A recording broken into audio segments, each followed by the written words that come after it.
afternoon, viewers, and welcome back to Straight Talk Debate. This year, we'll be having our season 2 of Straight Talk Debate, which is a show that hopes to engage high school learners on current affairs while putting their vocabulary and knowledge on current affairs to the test.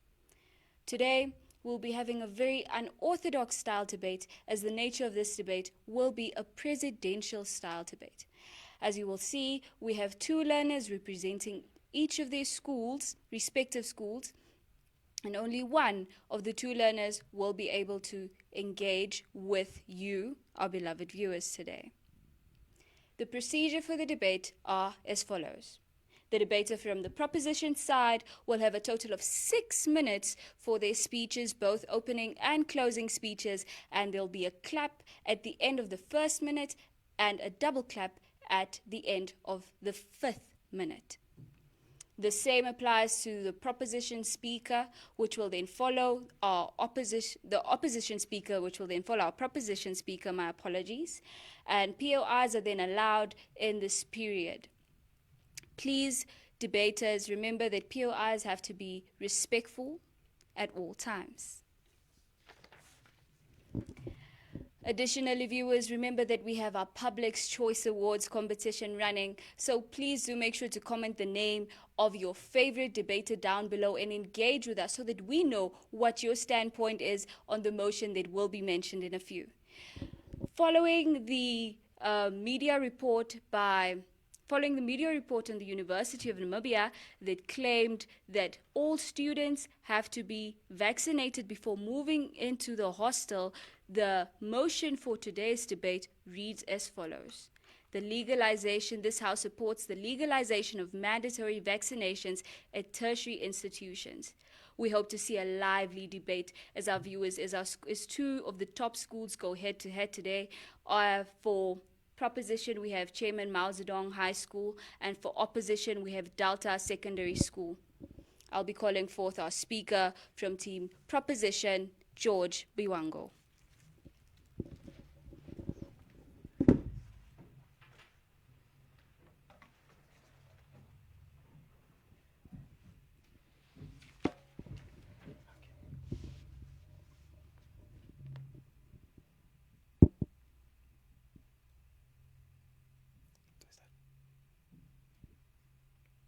Good afternoon, ladies and gentlemen.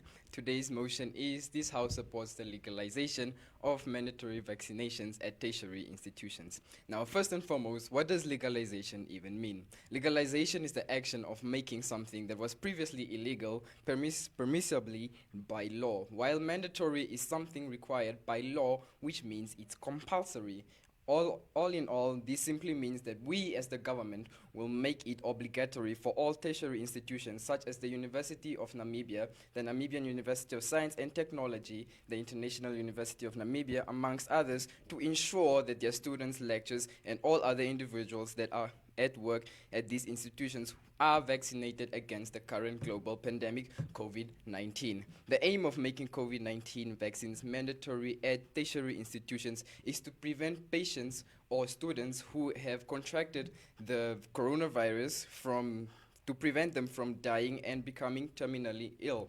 The current vaccines that are available in Namibia are Pfizer, AstraZeneca, Sinopharm, Johnson & Johnson, and all these vaccines prevent individuals from not from contracting but from falling critically ill, and the vaccination is safer and more dependable way to build immunity to COVID-19 than getting sick with this contagious virus. All COVID-19 vaccines that are available in Namibia have been more than 70% effective in protecting people from falling seriously ill, as proven by reports from the World Health Organization.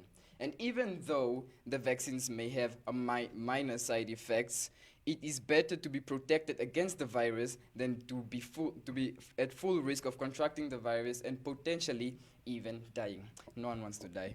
Having tertiary institutions, students, and employees mandatorily vaccinated against COVID-19 will result into a vaccinated working force as they are emerging workforce of our community. These are our future doctors, our future engineers, which we all need. We need doctors to help patients and to prevent patients from dying, which will decrease the death rate and therefore increasing our country's economy.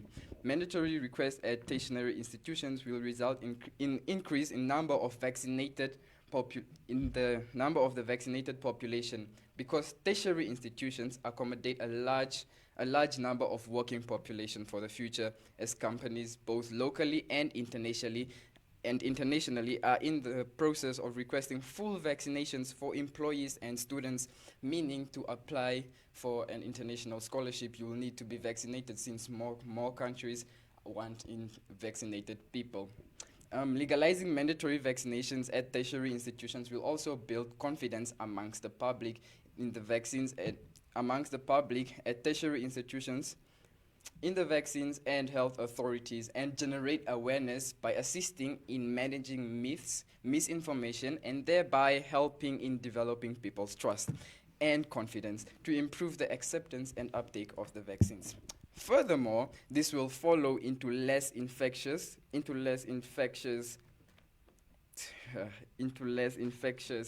critical side effects from the coronavirus, resulting into no lockdown and an effective face-to-face lessons, which will result to a higher academic performance of students, as they'll be able to concentrate better in class and have the opportunity to connect, problem solve, and network with other students from a wide range of backgrounds subsequently. This Okay.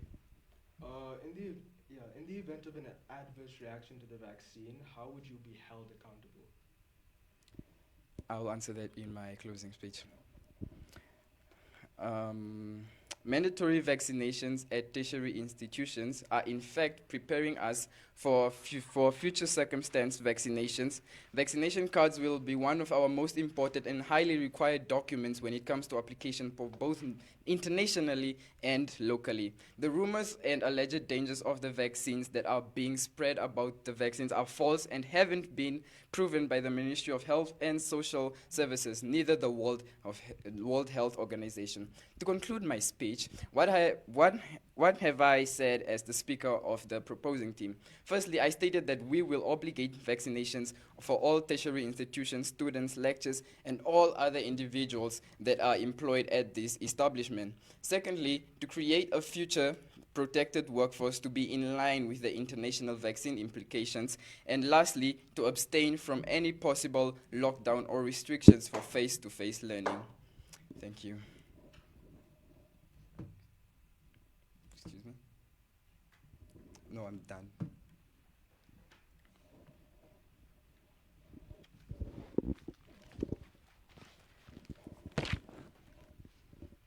Quite an illuminating opening speech there from Team Proposition. Thank you for that, George.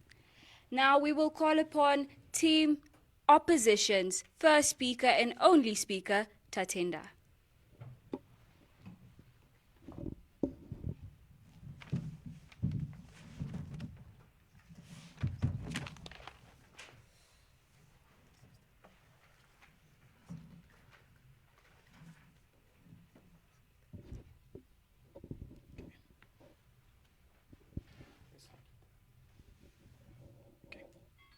Panel, imagine that you were forced to do something to your body with no regard for your feelings.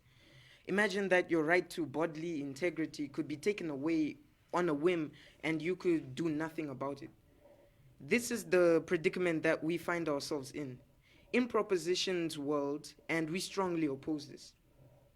Hi, today we're going to be introducing the topic, This House supports the legislation of mandatory vaccinations in tertiary institutions. Some rebuttals which we would like to bring to the pro arguments. Forcing students and workers to take this vaccine is inhumane, because it takes away people's right or their presumed ideological ideals. But it's a violation to our liberty in the democratic state. It violates people's bodily integrity, as we're forcing people to take things without any choice. They don't have a say in the matter, and we're not listening to other people's arguments about this. Why is the vaccination necessary when we have already proven the efficiency of masks as COVID preventative measures? How are these vaccine requests provided and issued? In the case of adverse reactions to the vaccine, how is the government held accountable? My second speaker asked this POI, and the prop team was not able to answer these questions. Liberty. Our first point is liberty. Forcing individuals that they principally disagree with not only contradicts our presumed ideological ideals but it's a violation of our liberty in a democratic state. Yes. Would you rather prefer Namibian citizens dying just because we have to listen to what the public has to say according to their rules in the Namibian constitution? No, but it would be rather better for the students and the workers in these institutions to rather have a choice in the matter if they want to take the vaccine, because it is not right for the government to be forcing students and workers to be taking vaccinations while they don't even have a choice in the matter.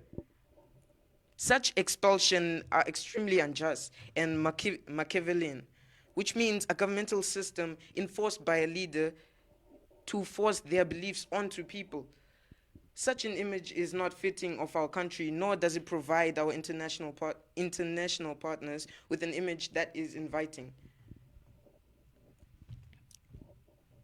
Some things which I would like to rebuttal from the proposition team. Side effects. When they were speaking of side effects, they didn't really explain what these side effects are. And the side effects towards these vaccines could vary from person to person. It doesn't necessarily mean that when you take the vaccine, you're okay. It doesn't necessarily mean that you won't have COVID anymore. You will still get COVID. There is actually statistics showing that most people who take the vaccine end up getting COVID again at a later on stage. It is just pretty much an immune booster in layman's terms. The proposition team also talked about confidence. How can people have faith in their government when they're being forced to take something that they did not comply to? How can people have faith in the government when they're being forced to take things into their body which they did not comply to taking?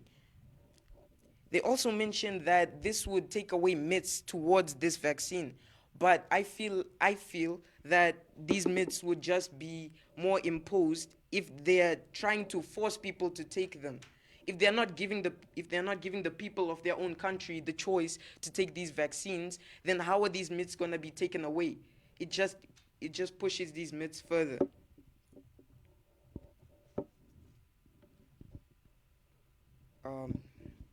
Any POIs? Cool.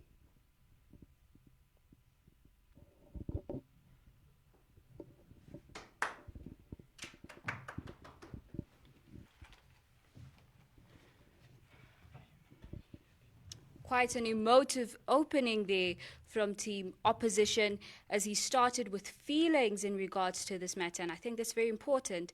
And I also like to add that, viewers, I hope you're learning as much as the panel and I are here, because these learners are brilliant, I tell you, and I can't wait to see what they present us with for their closing speeches as they discuss and engage. I just like to notify our debaters that it is important that when you want to share or ask a POI or make a POI, that you use your microphones so that our viewers can also hear and engage with you. Viewers, please do make sure to comment and also share this with your fellow debate lovers out there, because I tell you, we have brilliant minds in this room today.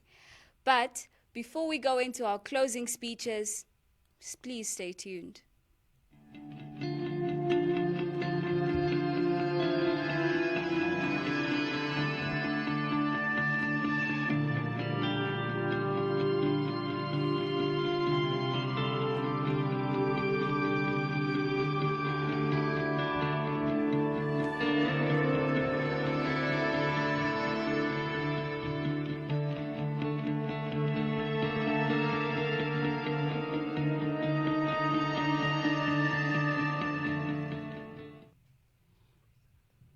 Welcome back, viewers. Now, I don't know whether you guys read the news recently, but the University of Namibia did clarify the matter in regard to the mandatory vaccinations, and they did make it clear that it was not an imposed mandatory vaccination on their learners. But I think that's important to take note of because we don't like false news.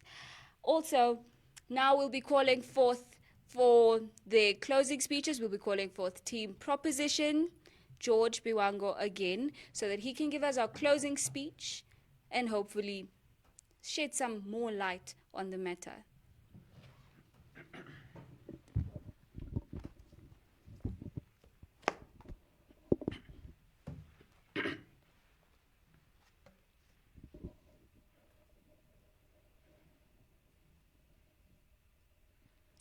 Ladies and gentlemen, let's get this idea that this is forced out of our heads. Ladies and gentlemen, the government is not going to your house and telling you that if you want to go to school, you need to be vaccinated. It is a choice. It is basically compulsory. To drive a car, when you're on the road, to drive a car, you need a license. No one is forcing you to get the car. You just need a license. So if you want to go to university, you need the vaccine.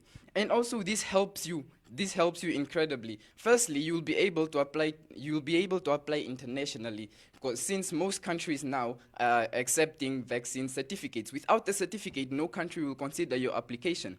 Now, there was a POI asked, the POI was asked by the opposing team, and we will take full responsibility as the government because you are our people.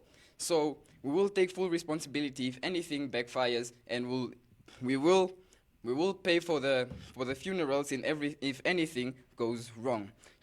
I also want to rebut a few of the opposing team's points. They said that our international partners are not friendly to these vaccines. Now, let me tell you that our international partners are actually the ones that came up with these vaccines. So, meaning they are friendly to these vaccines. So they will allow us to make the vaccines mandatory amongst our students and our lecturers. Okay, they really didn't provide us with enough points as to why they won the debate. Besides them telling us that we are forcing you. We are not forcing you to take the vaccine. We're basically saying if you want to go to school and you want better opportunities in life, then you should probably take the vaccines and you won't die. No one wants to die again. And the only argument that they have was that we are forcing. So that is why I think we won the debate for today. Now let me talk about our counter policy again. It stated that we will obligate vaccinations for all tertiary institutions. UI? Yes. Okay, so universities are a means to an end for students and a foundation for the livelihood of the workers that work at these tertiary institutions. By threatening students and workers with their means of livelihood and means to an end, don't you believe that you are forcing these people? Let's define force here. I would define force as, taking someone. Let's define force as taking someone and making them do something against their own will. But let's remember that they decided to go to university. We didn't force them to go to university. We are basically saying if you want to go to university, then you need a vaccination card. The same as if you want to drive a car, you need a license to be on the road. That is what we are saying. We are not forcing you to take the vaccine. As long as you want to go to university, then you should probably have the vaccine to prevent yourself from dying and have better opportunities in life. Ladies and gentlemen, I think we won the debate because Team Opposition failed to provide us with sufficient points as to why we should not mandate vaccines in learning institutions. Thank you.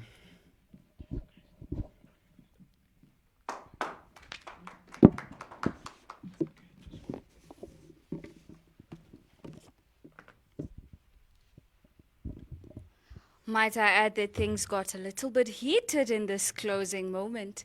from team opposition here, but that is what we like. We like to see brilliant minds go head to head. We like to see people challenging, young people challenging each other when it comes to matters that affect them. So brilliant and amazing, amazing closing remarks there from team proposition. And now we're going to hear from team opposition, Tatenda.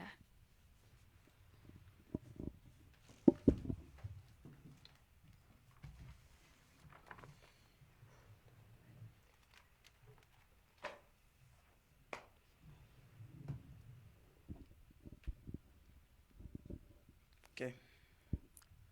Our house has made it apparent that we greatly value bodily integrity, liberty, and the comfort of our citizens ideologically. Vaccines are a medical choice. We have the right over our medical choices. Introducing these vaccines as it being mandatory is not giving these learners and workers a choice in the matter. We have shown that bodily integrity and liberty within our citizens is very important.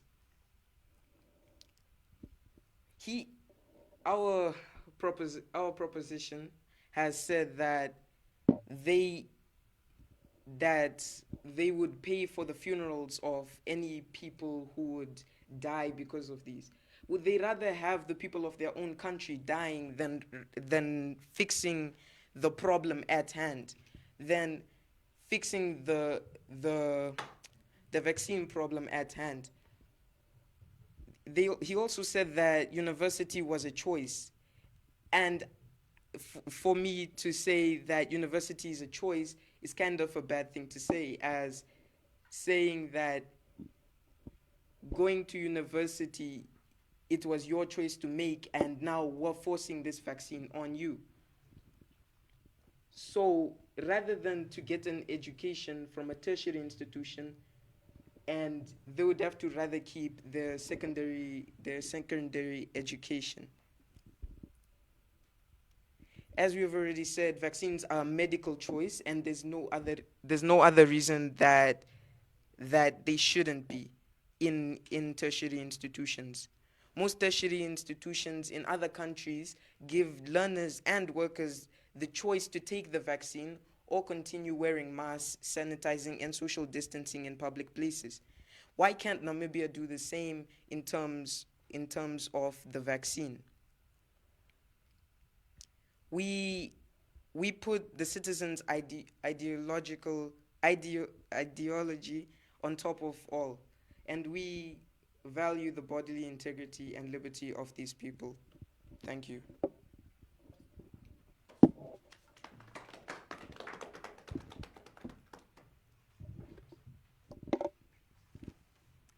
Thank you for that informative closing remark from team opposition.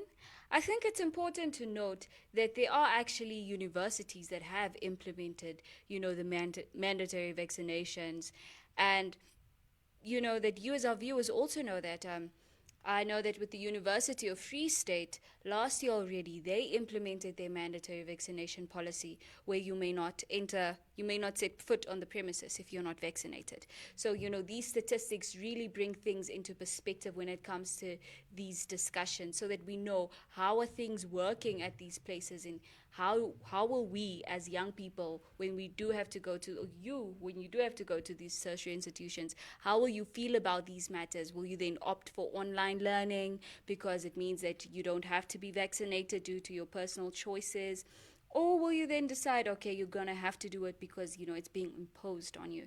I think it also boils down to introspection and just thinking, how would you feel if you weren't in front of the camera debating, but if you were actually in the position to be forced to be vaccinated, or not forced, but if it was mandated, of course.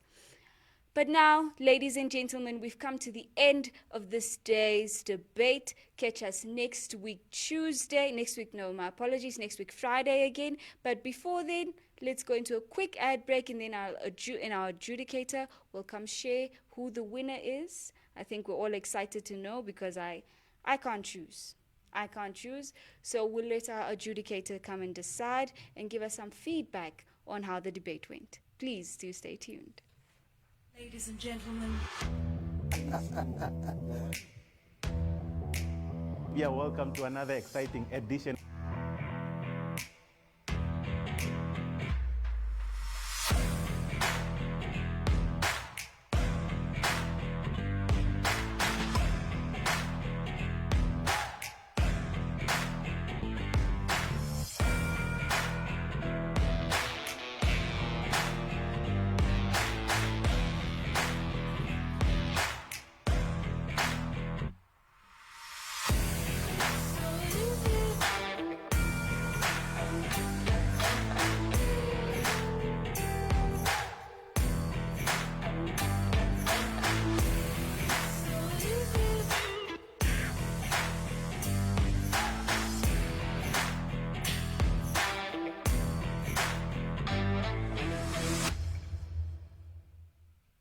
Welcome back, ladies and gentlemen. I hope you guys made sure to comment who your favorite debater was for today's episode of Straight Talk Debate, because those names will be considered for the Public's Choice Awards. Also, please do make sure to like, comment, and share with your fellow debate lovers. For our adjudicator today, we have a second-year law student and former high school debater, Twapewa Ashie Mungoba, who's here to share with us some feedback on the debate and tell us who the winner is.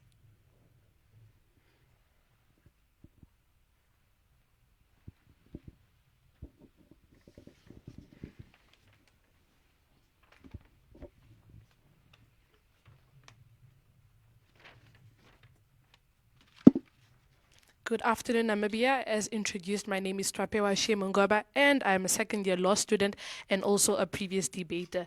So just to get right into the feedback, firstly, I'd like to thank you all for participating in this debate. It's good to see the sport and the culture still, pushing and striving. Like Jemima said, you guys are brilliant, and I'm happy with the arguments that were brought forth. Of course, do come for personal feedback, and then we can speak to you, to both or all the learners, and just give you guys advice going on in the debating future.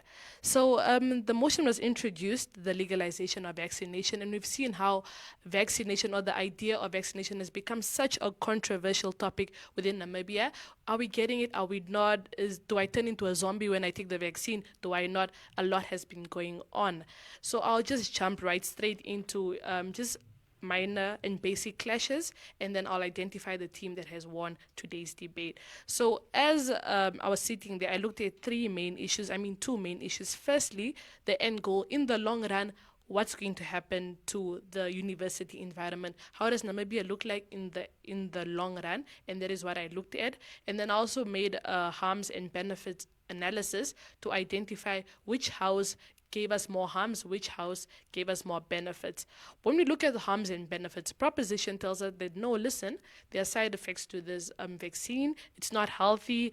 We don't want to make our citizens a lab rat. We don't want our citizens to die and so forth. That's what we hear from the side of the house. Another harm they tell us is that no, listen, you're taking away my right to choice and liberty, and the whole idea of me living in a democratic state. This is the harms we get from this side of the house, and we think that those are harms that are very relevant in today's debate. However, the benefits we get from this side of the house, they tell us that, listen, four things. Firstly, you get a safer environment, because assuming you get this vaccine, not only do you protect yourself as a student, but you also protect the next student and the lecturers. So the environment as a whole becomes a lot safer. And they explain to us the long run. In the end, what happens? We don't have a lockdown. We do away with the lockdown, and we get to engage with face-to-face schooling. And they explain to us why this is important, because you create an environment where students are able to engage and speak to each other. I think that's something that we need to concede to. And then finally, they speak to us about how this will also benefit the students on an international level, because now, the moment I'm vaccinated, I have an opportunity to go study at the University of Oxford, and we feel like that's a very, it's a good benefit for our students, because as government, you are trying to protect the people within your country, the majority of students, and that is our learners.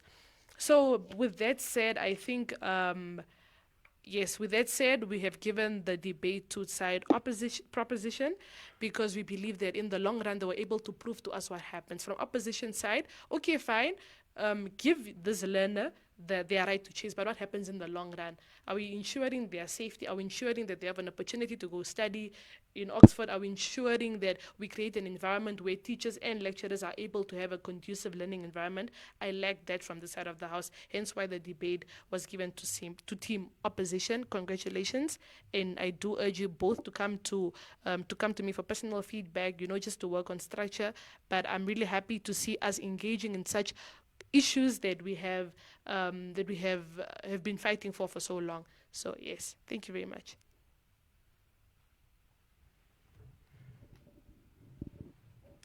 Great stuff there from our adjudicator and future lawyer. If you guys need a lawyer in future, this is your go-to. This is your girl. As you can, she's as articulate as you guys are. So definitely see her afterwards. But I think that the whole thing of you said thinking forward is very important, because I mean, as young people, we're not going to be young forever, right? So what is then going to happen? And just to add on what she said, as young people, we are not going to be young, forever, and that is why we need to make these initiatives and have these conversations now. Because there are people that are watching. Hopefully, the viewers are there as well, and they are watching and they are learning from, the young people from this side of the house. Definitely, and the choices that you guys make. Because the thing is, when you're young, it's important that we see how your mind works also. And I think this is why shows and platforms such as Straight Talk Debate is so important, because it allows us to see what our future leaders will do and the decisions that they'll make. And might I add that I think we have a couple of heads of states here already, a couple of ministers, policymakers in the house already, because I think it's very important to be a strategic thinker, and that was very clear with George here, very clear. But we're not saying that Atenda was not. We agree that Delta and Chairman Mao Zedong, it was not an easy choice to make. Topeo made it clear it was not an easy choice to make, but nonetheless, we had an amazing room of speakers today and debaters overall, because even the POIs, the questions that you guys brought forward were also very engaging and also very thought-provoking. So it was interesting to see that, and honestly, congratulations, Chairman Mao Zedong. Delta, you still got it. So, guys, until next time, this has been Straight Talk Debate from me, Jemima Ndebele. I'll see you next week, Friday, same time, same place.